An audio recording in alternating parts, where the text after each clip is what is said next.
Hello what's up guys, स्वागत है मेरे चैनल पे। आप देख रहे हैं रिएक्शन जोन पर मैं आपका होस्ट और दोस्त महेश आसरी लेके एक नया वीडियो के साथ। तो गाइस आज हम लोग करने वाले जो इसरो ने आदित्य L1 भेजा है और सन पे मिशन, वो यार आदित्य L1 का क्या रोल रहने वाला है, सन के ऊपर क्या स्टडी करेगा वो ध्रुव राठी ने वीडियो बनाया उसके ऊपर एक। तो चलिए देखते हैं। इन्फॉर्मेशन वीडियो है बहुत ज़्यादा और इसको शेयर कीजिए ज़्यादा से ज़्यादा, क्योंकि ये बहुत ज़्यादा इन्फॉर्मेटिव वीडियो है। इसरो का हर एक मिशन पे मतलब कुछ तो कुछ मतलब रहता है उसके पीछे। तो ये इसका इतना मेरे को मालूम है कि ये कुछ तो सन का कोरोना का जो लेयर है बाहर वाला उसको स्टडी करने जा रहा है ये यान। तो गाइस देखते हैं वीडियो में क्या क्या अपने को देखने मिलेगा, कितना इन्फॉर्मेशन मिलेगा। Let's start the video. Chandrayaan 3 के ऐतिहासिक सक्सेस को 2 हफ्ते भी पूरे नहीं हुए हैं, लेकिन इसरो एक बार फिर से इतिहास रचने जा चांद पे परचम ले रहा है अभी अपन ने, अभी सूरज की बारी रहा है। आदित्य L1 मिशन आज इसरो की नजर चांद पर नहीं बल्कि सूरज की तरफ पे है। आइए समझते हैं इस मिशन को गहराई से आज के इस वीडियो में। भाई बैक टू बैक हो रहा है भाई मिशन फुल, मतलब इसरो क्या कर रहा है भाई समझ में नहीं आ रहा। Back to back mission.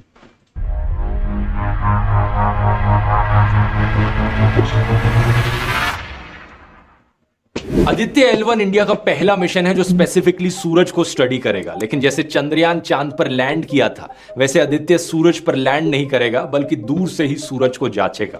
In fact ये स्पेसक्राफ्ट धरती के ज्यादा करीब होगा सूरज से मिशन के दौरान। स्पेसिफिकली कहा जाए, लॉन्च होने के बाद ये धरती से 15 लाख किलोमीटर दूर जाकर, ओ भाई 15 लाख किलोमीटर, किसको बोलेगा भाई 15 लाख किलोमीटर।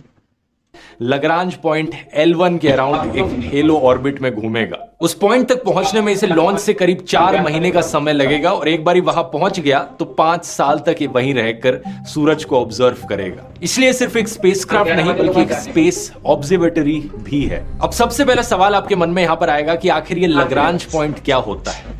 लग्रांज पॉइंट्स दोस्तों वो अनोखे पॉइंट्स हैं स्पेस में जहां पर 2 सेलेस्टियल बॉडीज का ग्रेविटेशनल फोर्स बैलेंस आउट करता है। सूरज और धरती को अगर हम यहां कंसीडर करें तो 5 लग्रांज पॉइंट्स बनते हैं। स्क्रीन ये लग्रांज पॉइंट मतलब अमेरिकन साइंटिस्ट ने ये पॉइंट्स पूरा डिस्कवर किया था, उसकी वजह से इसका नाम लग्रांज पड़ा है। और ये 1 2 3 इसका कोड पर आप देख सकते हैं कि ये 5 लग्रांज पॉइंट्स कहां पर लाए करते हैं। ये वो पॉइंट्स हैं जहां पर अगर हम कोई स्पेसक्राफ्ट भेजेंगे तो स्पेसक्राफ्ट का ऑर्बिटल मोशन, सेंट्रीफ्यूगल फोर्स धरती और सूरज के ग्रेविटेशनल फोर्सेस से कैंसिल आउट कर जाएगा। इसका फायदा क्या हुआ, हमें स्टेबिलिटी मिलती है। जो भी स्पेसक्राफ्ट हम लग्रांज पॉइंट पर भेजेंगे, हमें ऑलमोस्ट कोई एफर्ट नहीं करना पड़ेगा उस स्पेसक्राफ्ट को उस पॉइंट पर बनाए रखने के लिए। ओ भाई ऑलमोस्ट कोई एफर्ट नहीं, मतलब वहाँ पे जाके छोड़ दिया जो भी अपना यान है वो ऑटोमेटिक घूमते रहेगा वो ग्रेविटेशनल के इस पे। मतलब फ्यूल का खर्चा, मतलब फ्यूल लगेगा ही नहीं ज़्यादा और बहुत ज़्यादा साल तक इसको यान को प्रयोग में ले सकते हैं अपन। इसका मतलब स्पेसक्राफ्ट का फ्यूल बचेगा और वो स्पेसक्राफ्ट धरती की सन के अराउंड रेवोल्यूशन के साथ साथ गोल गोल घूमता रहेगा। इससे ज्यादा लंबे मिशंस भी किए जा सकते हैं। दूसरा फायदा है कंटिन्यूस ऑब्जर्वेशन। लग्रांज 1 यानी L1 पॉइंट का अगर हम एग्जांपल लें, यहाँ पर जो भी चीज हम वहां L1 पॉइंट पर भेजेंगे वो कंटिन्यूसली ऐसी पोजीशन में रहेगी जहां से धरती और सूरज दोनों को देखा जा सके और कभी भी एक दूसरे की शैडो में सूरज या धरती। इसका एनिमेशन एक नंबर रहता है। एनिमेशन देखो क्या किया है बंदे ने, एकदम प्रॉपर। छुपेंगे नहीं। खुद ही सोचकर देखो, जब हम किसी स्पेसक्राफ्ट को लूनर ऑर्बिट में भेजते हैं, जैसे चंद्रयान को भेजा था या फिर अर्थ की ऑर्बिट में भेज। अभी एक न्यूज़ देखा था मैं 2-3 दिन पहला कि जो लूनर ऑर्बिट पे भेजा था अपना चंद्रयान 3, मतलब जो एक था उसके ऊपर ऑर्बिटर एक था, ऑर्बिटर को निकाल के वापस अर्थ के एटमॉस्फेयर पे लेके आए। ये बहुत बड़ा अचीवमेंट है, क्योंकि कल के दिन इधर से कुछ सैंपल लेके आना रहेगा अपने को। तो पहले यहाँ से उड़ेगा यान, फिर ऑर्बिटर पे जाके कनेक्ट होएगा, फिर ऑर्बिटर को निकाल के वापस अर्थ के ऑर्बिट में लेके आके वापस अपने धरती पे लैंड। मतलब वो बहुत बड़ा अचीवमेंट है। चाइना ने किया है वैसा, अमेरिका ने किया है, अभी अपना इंडिया कर सकता है ऐसा। चंद्रयान 4 का तैयारी चालू है, देखते हैं अभी कब तक आएगा। भेजते हैं। चांद के राउंड गोल गोल घूमने से धरती बीच बीच में छुप जाती है, ऐसे ही धरती के राउंड गोल गोल घूमने से भी सूरज छुप जाएगा। इसलिए लग्रांज पॉइंट्स इतने जरूरी हैं और आदित्य L1 को L1 पोजीशन पर प्लेस किया जाएगा। यहीं से ही इसका नाम आया है आदित्य L1। इससे पहले भी जो बाकी और स्पेस एजेंसीज ने सोलर ऑब्जर्वेटरीज भेजी हैं उन्हें L1 पर प्लेस किया गया है, जैसे कि सोलर एंड हीलियोस्फेरिक ऑब्जर्वेटरी, शॉर्ट में सोहो। ये एक जॉइंट मिशन था नासा और यूरोपियन स्पेस एजेंसी का। L1 और L2 सबसे इंपॉर्टेंट लग्रांज पॉइंट्स हैं क्योंकि वो धरती के सबसे करीब हैं। जो famous James Webb space telescope है उसे L2 पॉइंट पर प्लेस किया गया है। गेस कर सकते हो क्या कारण है? इसकी बात मैंने जेम्स वेब स्पेस टेलीस्कोप वाले वीडियो में भी करी थी। L2 पॉइंट पर धरती सूरज को छुपा कर रखेगी अपने पीछे, और क्योंकि इस टेलीस्कोप को लाइट ईयर्स दूर देखना है यूनिवर्स की गहराइयों में, सूरज की रोशनी को छुपाना जरूरी है ताकि कोई इंटरफेरेंस ना आ सके, इसलिए L2 पॉइंट यहां चुना गया। लेकिन आदित्य L1 पर वापस आए तो सूरज के बारे में क्या स्टडी करेगा ये समझने के लिए पहले हमें सूरज के बारे में थोड़ा जानना पड़ेगा। हमारे सोलर सिस्टम का सन, इसका डायमीटर करीब 109 गुना ज्यादा बड़ा। सोलर सिस्टम में सबसे ज़्यादा बड़ा इम्पोर्टेंट रोल निभाने वाला ये एक ही तारा है जिसका नाम है सन, ना सूर्य देवता। बड़ा है धरती के डायमीटर से। वजन में ये 3,33,000 गुना ज्यादा भारी है धरती के कंपैरिजन में। और अगर आपको विजुअलाइज करना है सूरज के साइज को धरती के साइज के कंपैरिजन में, तो इस एनिमेशन को आप देख सकते हो। 1.3 मिलियन अर्थ्स एक सन के अंदर फिट हो सकती हैं।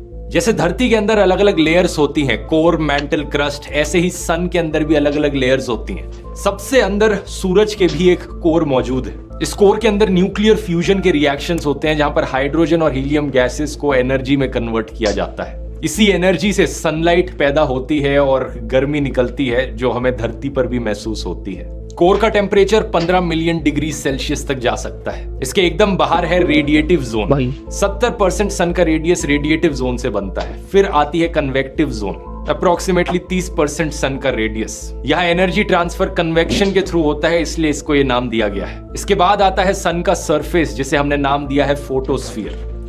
15 मिलियन डिग्री सेल्सियस, भाई क्या हुआ ये? मतलब कितना ज्यादा ये गर्म रहेगा।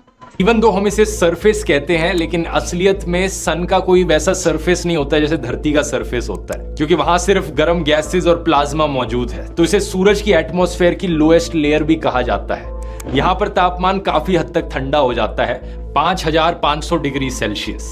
इसके ऊपर आती है क्रोमोस्फेयर की लेयर, जहां पर तापमान बढ़ने लगता है। 6000 डिग्री सेल्सियस से शुरू होता है और ऊपर तक पहुंचते पहुंचते 20,000 डिग्री सेल्सियस हो जाता है। फिर एक पतली सी लेयर है ट्रांजिशन रीजन नाम से, और उसके बाद सन की सबसे आउटर मोस्ट लेयर आती है जिसे कोरोना कहा जाता है। इस वाले कोरोना का उस कोरोना वायरस से कुछ भी लेना देना नहीं है। कोरोना की लेयर में बहुत गर्म प्लाज्मा मौजूद होता है, 1 to 3 मिलियन डिग्री सेल्सियस। एक सवाल यहाँ आपके मन में आएगा कि आखिर क्या कारण कि सन का कोर इतना गर्म है लेकिन सरफेस ठंडा हो जाता है और फिर कोरोना वाली लेयर फिर से इतनी गर्म हो जाती है? आगे ये भी मिक्सचर है भाई, मतलब नीचे एकदम गर्म, वापस बीच में ठंडा, फिर उसके एकदम एंड पे फिर से गर्म, मतलब एक कुछ तो है। पढ़ने से पहले मैं आप सबकी तारीफ करना चाहूंगा कि आप अपना टाइम ऐसे एजुकेशनल वीडियोस देखने में लगा रहे हैं, क्योंकि सोशल मीडिया पर टाइम वेस्ट करने के हजारों तरीके हैं, लेकिन ऐसे वीडियोस से आपकी नॉलेज बढ़ती है। ये आपके टाइम का सही इन्वेस्टमेंट है। ऐसे ही अगर आप अपने टाइम को बेहतर मैनेज करने की सही बात है भाई, अपना जो पब्लिक है ना, ऐसे जो वीडियो ज़्यादा देखेगा ना तो देश का तरक्की बहुत ज़्यादा होएगा, ना कि कुछ जोक वीक देखने से अच्छा देखो भी, लेकिन ये भी बहुत ज़्यादा इम्पोर्टेंट है अपने लिए। इससे नॉलेज मिलेगा और अपने को मालूम पड़ेगा कि अपना साइंटिस्ट लोग क्या कर रहे हैं अपने लिए।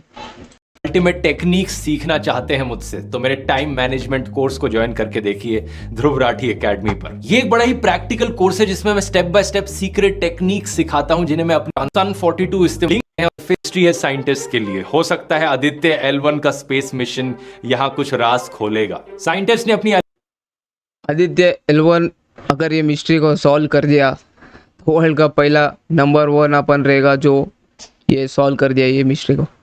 अलग अलग थ्योरीज बनाई है इसके पीछे रीजनिंग को लेकर, लेकिन फॉर श्योर कोई भी अभी नहीं जानता कि एग्जैक्ट रीजन क्या है। जब हम सूरज को धरती से देखते हैं तो यूजुअली हमें फोटोस्फीयर की लेयर दिखती है, लेकिन जब सोलर एक्लिप्स होता है तो एक रेडिश ग्लो हमें दिखता है सोलर एक्लिप्स के अराउंड, तो वो क्रोमोस्फेयर की लेयर होती है। और टोटल सोलर एक्लिप्स में वो लेयर भी छुप जाती है और सिर्फ कोरोना की लेयर दिखती है। बहुत ही फेंट सा एक हेलो टाइप का बन जाता है सन के अराउंड। आदित्य L1 का मिशन है सन की ऊपर की 3 लेयर्स को स्टडी करना, फोटोस्फीयर, जैसे जैसा लेयर है वैसे वैसे अलग अलग टेम्परेचर है उसका। लास्ट में कोरोना जो लास्ट में जो ये फ्लेयर्स जैसा निकल रहे। इसका 1 मिलियन डिग्री सेल्सियस बोल तो क्या हुआ भाई टेम्परेचर। क्रोमोस्फीयर और कोरोना। लेकिन सूरज से लाखों किलोमीटर दूर आखिर ये किया कैसे जाएगा? इस पर मौजूद इंस्ट्रूमेंट्स की बात करने से पहले हमें समझना पड़ेगा कि सूरज से क्या क्या चीजें बाहर निकलती हैं। सबसे पहले हीट और लाइट तो हम सब जानते हैं कि सूरज से निकलती है, ये तो बड़ा ऑब्वियस है। इसके अलावा सूरज से हर प्रकार ये भी चीज़ बहुत इंपॉर्टेंट है भाई, सिर्फ सूरज से लाइट और गर्म चीज़ें नहीं निकलता, ये सब gamma, X rays, ultraviolet, infrared, microwaves, बहुत बहुत सारा चीज़ें रेडिएशन से अपना अर्थ तो उससे अपने को प्रोटेक्ट कर लेता। इलेक्ट्रोमैग्नेटिक रेडिएशन निकलती है। इसमें ना सिर्फ हमारी विजिबल लाइट जो हमें आंखों से दिखती है, बल्कि अल्ट्रावायलेट रेडिएशन, यूवी रेज जिसकी वजह से स्किन कैंसर हो सकता है, infrared radiation, radio waves, X rays, gamma rays. ये एक्स रेज और गामा रेज भी बहुत हार्मफुल रेडिएशन होती है, लेकिन हमारी धरती के एटमॉस्फेयर इनसे प्रोटेक्ट कर लेती है हमें। लेकिन इन सब के अलावा सूरज से निकलती है solar wind. Solar wind basically एक बहुत बड़ा बहाव है चार्ज्ड इलेक्ट्रॉन्स और प्रोटॉन्स का। ये सोलर विंड जब धरती की मैग्नेटिक फील्ड से इंटरैक्ट करती है तो हमें नॉर्दर्न लाइट्स देखने को मिलती है। यही सुंदर सी रोशनी आसमान में जो स्वीडन, फिनलैंड, आइसलैंड जैसे देशों में देखने को मिलती है। इस पर मैंने एक व्लॉग भी बनाया था, अगर नहीं देखा है लिंक डिस्क्रिप्शन में। इसके अलावा सूरज से निकलते हैं कोरोनल मास इजेक्शंस, CMEs। ये सोलर विंड और मैग्नेटिक फील्ड्स के बहुत बड़े बर्स्ट्स होते हैं। फिर निकलते हैं सूरज से कभी कभार सोलर फ्लेयर्स, जो लाइट और एनर्जी के बड़े इंटेंस फ्लैशेस होते हैं। कई साइंस फिक्शन फिल्मों में अक्सर सोलर फ्लेयर्स का मेंशन किया जाता है, जैसे कि 2012 या नोइंग जैसी फिल्में, जिनमें एक भयंकर सोलर फ्लेयर निकलता है जिसकी वजह से पूरी दुनिया खत्म हो जाती है। अब इन्हीं सब चीजों को मेजर करने के लिए आदित्य L1 पर 7 इंस्ट्रूमेंट्स लगे हैं, जिन्हें 7 पेलोड्स कह सकते हो। पहला, visible emission line coronagraph, short में वेल्क। ये कोरोना लेयर को स्टडी करेगा और कोरोनल मास इजेक्शंस को ये सब इंस्ट्रूमेंट मेड इन इंडिया है, अपने भारत देश में बना हुआ इंस्ट्रूमेंट है पूरा। ऑब्जर्व करेगा। दूसरा, solar ultraviolet imaging telescope, short में सूट। ये सूरज की फोटोस्फीयर और क्रोमोस्फीयर की इमेजिंग लेगा अल्ट्रावायलेट स्पेक्ट्रम में। तीसरा, solar low energy X ray spectrometer, short में सोलेक्स। और चौथा, high energy L1 orbiting X ray spectrometer, short में हीलियोस। ये दोनों सूरज से निकली एक्सरेज को स्टडी करेंगे, स्पेशली सोलर फ्लेयर्स में जो एक्सरेज निकलती हैं। पांचवा, Aditya solar wind particle experiment, short में एस्पेक्स। और छठा, plasma analyser package for Aditya, short में पापा। ये दोनों सोलर विंड को स्टडी करेंगे। आखिरी पेलोड है मैग्नेटोमीटर MAG, जिसका काम है मैग्नेटिक फील्ड्स को मेजर करना, वो मैग्नेटिक फील्ड्स जो इस L1 पॉइंट पर आ रही हैं। तो इन 7 में से 4 पेलोड्स डायरेक्टली सूरज को स्टडी करेंगे और बाकी 3 पेलोड्स उस L1 पॉइंट के आसपास मेजरमेंट्स लेंगे। ये चीज अब आप समझ ही गए होंगे कि धरती से बाहर निकलना जरूरी है इन मेजरमेंट्स को लेने के लिए, क्योंकि धरती की एटमॉस्फेयर बहुत सारी रेडिएशन, एक्सरेज और अलग अलग चीजों को धरती के अंदर आने से रोकती है, जो कि इंसानों के लिए अच्छा है लेकिन एक्चुअली में स्टडी करने के लिए अच्छा नहीं है। बाकी और सन की मिशंस की बात करी जाए तो साल 2018 में नासा ने पार्कर सोलर प्रोब लॉन्च किया था in collaboration with European space agency. इसका मकसद था सन की जो कोरोना की लेयर है उसके साथ डायरेक्ट कॉन्टैक्ट बनाना। इसके अलावा एक सोलर ऑर्बिटर भी था जो नासा और ESA के द्वारा लॉन्च किया गया था 2020 में। सबका मकसद देख कि हम सूरज को बेहतर समझ पाए और स्पेशली सूरज से बाहर निकलने वाली जो हानिकारक रेज हैं इन्हें हम बेहतर समझ पाए। यहाँ अगर आप जानना चाहते हो कि सूरज से निकली अल्ट्रावायलेट रेज इतनी खतरनाक क्यों होती हैं इंसानों के लिए, तो इसे मैंने एक्सप्लेन किया है ओजोन होल वाले वीडियो में। यहाँ क्लिक करके आप,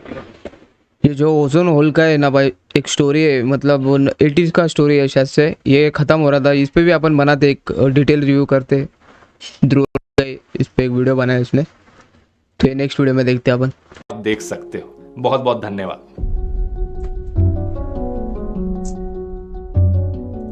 तो ये था गाइस अपना आदित्य L1 का इन्फॉर्मेशन। मतलब ध्रुव राठी ने बहुत भारी समझाया भाई, मतलब जो एनिमेशन किया उसने एक एक।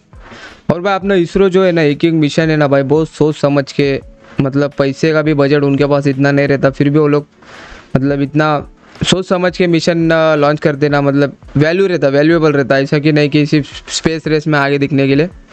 तो जो आदित्य L1 है अपना, वो बेसिकली उसका ये रिसर्च रहेगा कि अर्थ को कुछ नुकसान है कि आगे कोरोना फ्लेयर्स जो निकलता तो सन से, तो वो स्टडी करने वाला जाके। और जितना भी इंस्ट्रूमेंट लगा है अपना इंडिया में बनाए, तो अपने लिए बहुत बड़ा प्राउड की बात है।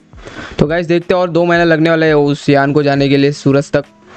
देखते हैं आगे एक बार 2 महीने के बाद उस पर डिटेल वीडियो बनाते कि उसका मतलब क्या क्या उसने डिटेक्ट किया, क्या क्या मतलब उसका क्या काम रहने वाला है वहाँ पे।